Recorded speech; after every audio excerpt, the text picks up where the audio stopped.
சுவாமி சொல்லுங்கம்மா. ஜாதகம் பார்க்கணும். உட்காருங்கம்மா. கொடுங்கம்மா. என்னம்மா ரெண்டும் பெண் ஜாதகமா இருக்கு? ஆமா சாமி, ஒன்னு ஏன் ஜாதகம், இன்னொன்னு என் மகனு கட்ட போறோம்ல அந்த பிள்ளையோட ஜாதகம். அம்மா எல்லாரும் பையனுக்கும் பொண்ணுக்கும் தானமா பாப்பாங்க. அவன் கல்யாணம் பண்ணிட்டு விட்டு போட்டு போயிடுறான். 24 மணி நேரம் நாள்ல அவ கூட மாரடிக்கணும். எங்க 2 பேர் ஜாதகம் சரியா இருந்தா தானே என் பையன் சந்தோஷமா இருக்க முடியும். ஓ, நீங்க அப்படி வரீங்களா? அம்மா 2 பேருக்கும் 10 பொருத்தமும் பக்காவா இருக்குமா.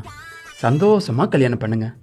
ரொம்ப நன்றி சாமி. யோ, ஊருக்கெல்லாம் ஜாதகம் பாக்குறேன், எனக்கும் உங்க அம்மாக்கு ஒரு ஜாதகம் பாக்கலாம்ல.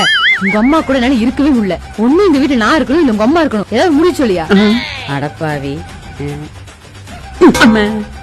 இப்ப புரியுதா சாமி எதுக்கு நான் எனக்கும் வரப்போற மருமகளுக்கு ஜாதகம் பாக்குறேன்? ஃபர்ஸ்ட் உன் பொண்டாட்டிக்கும் உங்க அம்மாவுக்கும் ஜாதகம் பாரு. சரிங்க.